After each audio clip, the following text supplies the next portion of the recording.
Faltan horas. Migrantes abarrotan frontera de Estados Unidos ante fin de título 42.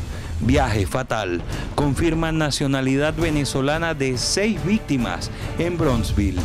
Aumenta el temor.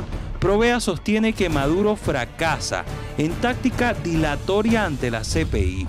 Acusación. Parlamento de Ecuador aprobó juicio de censura contra el presidente Lasso. Cifras preocupantes. 15 muertos por accidente de tránsito en 10 días. Miércoles 10 de mayo de 2023. Bienvenidos a la presente emisión de Noticias Impacto Venezuela. Comenzamos.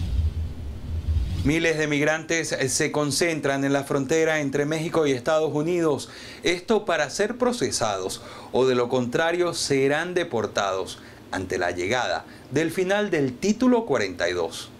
Cientos de migrantes insisten en pasar hacia Norteamérica a como de lugar y esperan frente a las puertas de la valla fronteriza que separa a México de Estados Unidos para entregarse a la policía migratoria. Pero es que, además, las autoridades estiman un incremento significativo de personas intentando cruzar por esta vía. Bueno, lo que he escuchado yo por las noticias es que van a cerrar la frontera, que tiene que subir uno antes del 12 de mayo. Arriba. Aquí estamos pidiendo un salvoconducto para poder circular por México sin que molesten las autoridades. Por otro lado, el presidente de Estados Unidos, Joe Biden, y el de México, Andrés López Obrador, acordaron seguir coordinándose en materia migratoria ante el fin del polémico Título 42, que aislaba a la nación norteamericana por motivos sanitarios. Aprovecho para ir haciendo un llamado a quienes se ven en la necesidad de emigrar de sus pueblos y los migrantes que ya están en nuestro territorio, los vamos a proteger, a cuidar. Los temas migración, fentanilo y cooperación económica para el desarrollo son los 3 temas. Mientras muchos intentan cruzar dentro de Estados Unidos, las autoridades entregaron panfletos a los migrantes que acampan en el centro de El Paso, solicitándoles que se entreguen a las patrullas fronterizas, lo que desató las especulaciones, el miedo y la preocupación entre ellos. Por su parte, el gobernador de la Florida, el republicano Ron DeSantis, dijo que con el final del título 42 se producirá, a su juicio, un desastre masivo en la frontera sur de Estados Unidos. Edwin Prieto, Somos Impacto Venezuela. Continúa el juicio contra la persona que atropelló a varios migrantes en Texas. Mientras tanto, se han identificado 6 de las víctimas como venezolanos. Autoridades han identificado a 6 de las 8 víctimas de Brownsville, todos de nacionalidad venezolana y que responden a los nombres de Cristian Sangroni, Brian García, Héctor Medina, Jorge Luis Flores, Richard Bustamante y Engelbert Cabarcas. 6 familias venezolanas enlutadas que solo soñaban con una mejor vida. Nosotros emigramos todos juntos en familia y llegamos a Matamoros el 30 y nos entregamos todos a migración. Pero por ser mayor de edad y no tener hijos, nos separaron a todos, las familias con hijos aparte, mi persona aparte, mi hijo aparte, mi marido aparte. De ahí no supe más nada de él. Richard Bustamante, oriundo de Guanare, minutos antes del hecho logró enviar una fotografía a su familia. Hoy sus 2 amigos de la infancia, quienes emprendieron esta travesía junto a él, se encuentran en cuidados intensivos. Raúl Ramos con una pierna amputada y Gabriel Gallardo con traumatismo en columna vertebral y miembro inferior. Esto según lo señalado por Gloria Pérez, esposa de Bustamante, al medio El Pitazo. Él soñaba con comprarme una casa y comprarse un carro para trabajar, estar conmigo siempre, ayudarme. La policía de Brownsville no descarta que los cargos y la pena contra George Álvarez, conductor de la camioneta que arrolló a los 18 migrantes, puedan cambiar si se demuestra que lo sucedido fue intencional. Sandino Ignacio Yaguares, Somos Impacto Venezuela. Llegó el momento de la pregunta del día de Impacto Venezuela. ¿Crees que el arrollamiento de migrantes ocurrido en Bronxville fue por xenofobia? Abogados y defensores de derechos humanos se pronunciaron en torno al intento de la administración venezolana de obtener acceso a los datos aportados por las presuntas víctimas de violación de derechos humanos en Venezuela. Lo califican como una táctica dilatoria ante la investigación que adelanta la CPI. La administración de Nicolás Maduro parece agotar los recursos para dilatar la investigación por presuntos crímenes de lesa humanidad desde la Corte Penal Internacional, algo que ha generado reacciones de rechazo por parte de activistas y defensores de derechos humanos que señalan que el motivo de la acción gubernamental es temor a una posible sentencia. Esta actuación de los fiscales de la Corte Penal y de los mecanismos internacionales se ha convertido en la única disuasión que tenemos los venezolanos contra el abuso de poder. Ya se expresó en Bogotá que hay serios temores por parte de las autoridades. Este fin de semana el gobierno de Nicolás Maduro respondió a la negativa de la Corte Penal Internacional en negarle acceso a los testimoniales de las víctimas, con un comunicado que confundió a propios y ajenos al señalar que la instancia de justicia internacional descartó que existieran crímenes de lesa humanidad. La táctica dilatoria del gobierno venezolano ha sido negada una vez más y han intentado convertir una derrota en una victoria afirmando supuestamente que aquí se está hablando se está negando que hayan víctimas concretas por esa frase que se ha sacado de contexto y que además que en Venezuela no han ocurrido crímenes contra la humanidad. Por su parte, el abogado Ali Daniels explicó por qué el comunicado de la CPI habla de potenciales víctimas, término que fue sacado de contexto en la respuesta del gobierno de Nicolás Maduro. Es que para la Corte Penal Internacional son víctimas, formalmente hablando, aquellas que se encuentran en un caso concreto, ¿no? Es decir, donde se dice con nombre y apellido, aquí está este presunto perpetrador y aquí están estas presuntas víctimas de este perpetrador. Provea recordó que aún no existe confirmación de una víctima de un presunto crimen de lesa humanidad porque no existe señalamiento directo contra funcionario en particular. Sin embargo, informó que es una investigación que avanzará en las próximas semanas. Desde Caracas, Joana Álvarez, Somos Impacto Venezuela. Tras el incremento de bonos hecho por la administración de Nicolás Maduro, ahora los transportistas están exigiendo incremento en el precio del pasaje. Aseguran que están solicitando que el pasaje se fije en 0,70 centavos de dólar, pues esta sería la única opción con la que ellos aceptarían trabajar. En reiteradas oportunidades hemos solicitado la anclación del 0,70 centavos de dólar, que la diferencia como tal debería ser anclado también al petro, en un dado caso de que no se quiera anclar a ese tipo de moneda, ya que de seguir realizando reajustes en bolívares vamos a seguir con las tarifas desafadas y vamos a seguir, no vamos a poder seguir prestando un servicio óptimo y de calidad.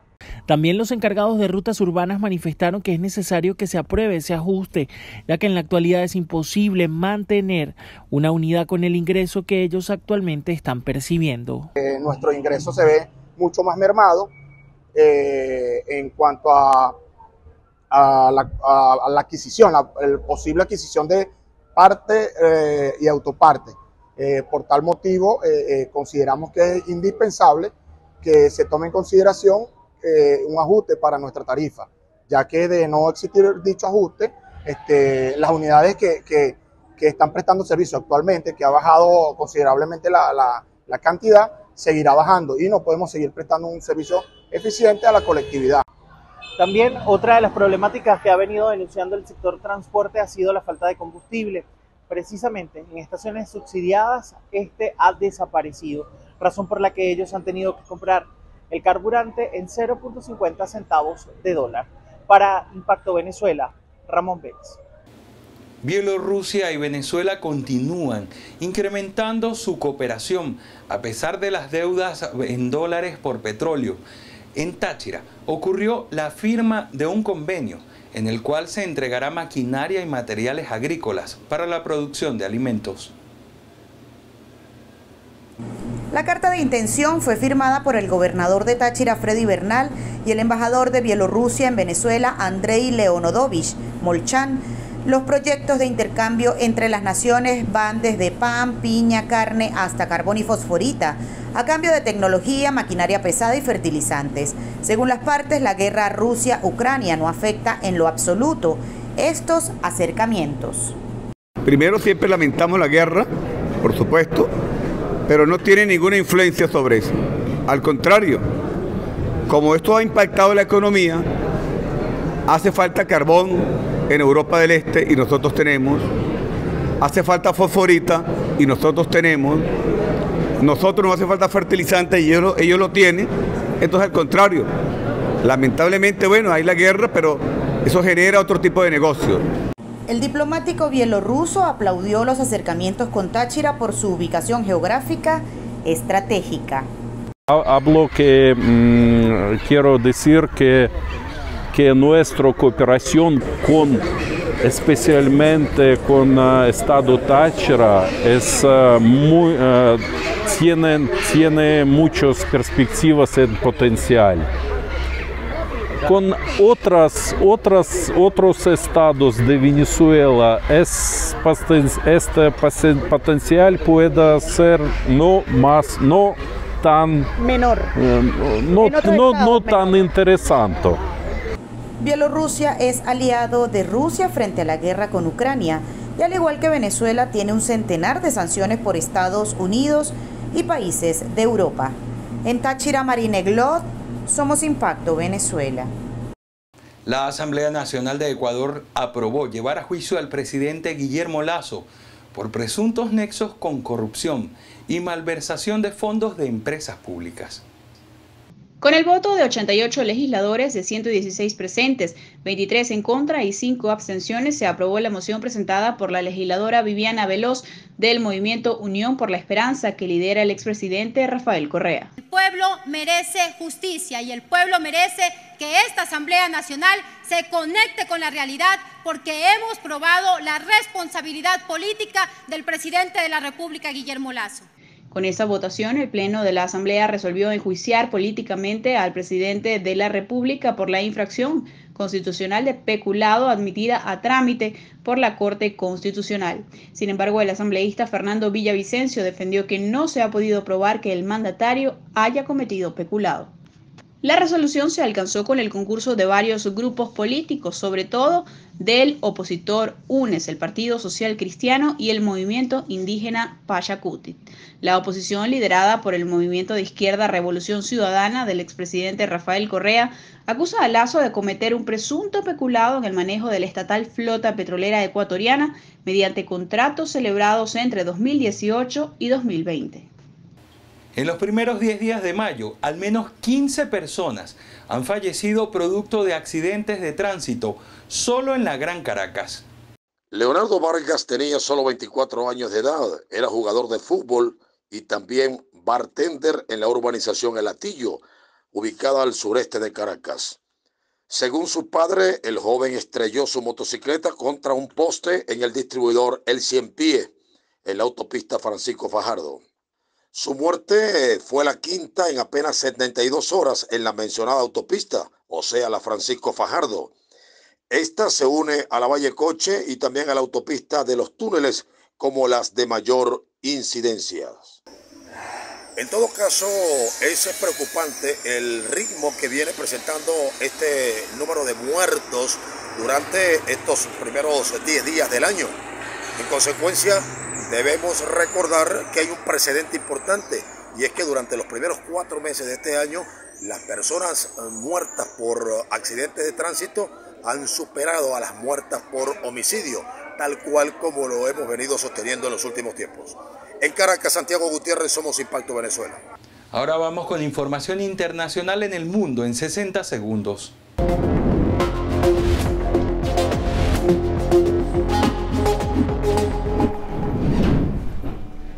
Hola, ¿qué tal? Esto es El Mundo en 60 segundos. El expresidente de los Estados Unidos, Donald Trump, fue hallado culpable por un juzgado de Nueva York por los delitos de abuso sexual y difamación hacia la escritora y periodista Jean Carroll. Trump deberá pagar una indemnización de $5 millones, incluidos $2.7 millones por los daños a la imagen de la comunicadora. El presidente de Rusia, Vladimir Putin, llamó la atención durante su discurso del Día de la Victoria en Moscú, mostrando su molestia hacia Occidente por el apoyo brindado de esas naciones hacia Ucrania durante la guerra. Aumenta la tensión en la frontera entre Estados Unidos y México tras la llegada de miles de migrantes que buscan pasar al país norteamericano antes del fin de la normativa Título 42. Tras la eliminación de esta, podrán expulsar en caliente a la población migrante. Hasta aquí, El Mundo en 60 segundos, informó José Luis Mateus.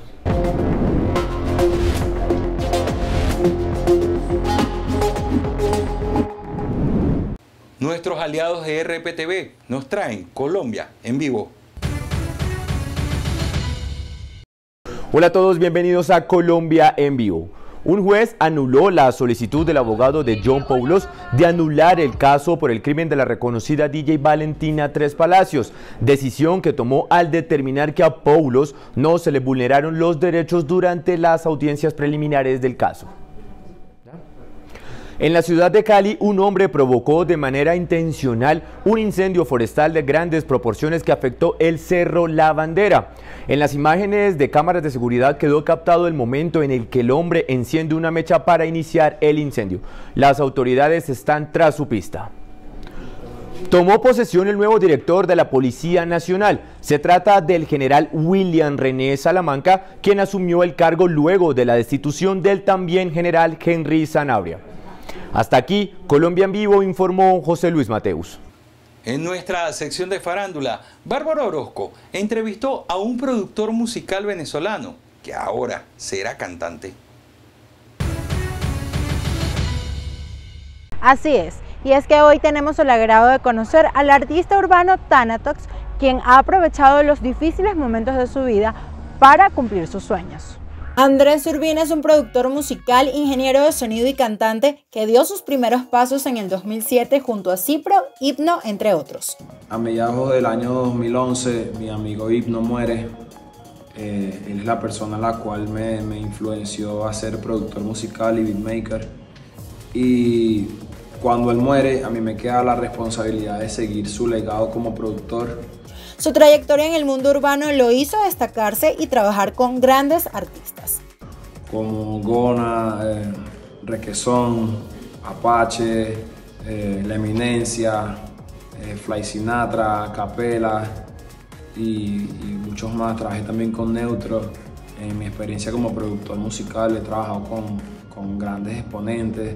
En el 2020 sufrió una depresión que lo hizo tocar fondo y allí le dio un giro a su carrera. Yo siento que nosotros los productores, no todos, pero la mayoría de los productores, puedo decir con base que somos más cantantes que los mismos cantantes. ¿Por qué? Porque nosotros somos la base de todo, por decirlo así. Nosotros como productores tenemos que guiar al artista, tenemos que ser su vocal coach. Con su versatilidad dentro de la música, ¿cómo se diferencia de los demás? La música siempre ha sido mi escapatoria a todos mis problemas y ahí es donde decidí retomar el canto, porque yo al principio en la música yo empecé como cantante y productor, rapeando, todo eso, y decidí retomar el canto con el género musical llamado afrobeat. Esperen sus temas y colaboraciones con otros cantantes. Para que conozcan un poco más de Thanatos, escuchen aquí parte de una de sus canciones. Na, na, na. Tus ojos son arrebatos. Na, na, na. Quiero pasar contigo un buen rato. Na, na, na. Una niña mala y bella. Espero que hayan disfrutado de esta entrevista. Los acompañó Bárbara Orozco. Nos vemos en la siguiente emisión. Llegamos al final de la presente emisión de Noticias Impacto Venezuela. Les recordamos seguirnos a través de nuestras redes sociales y visitar impactovenezuela.com.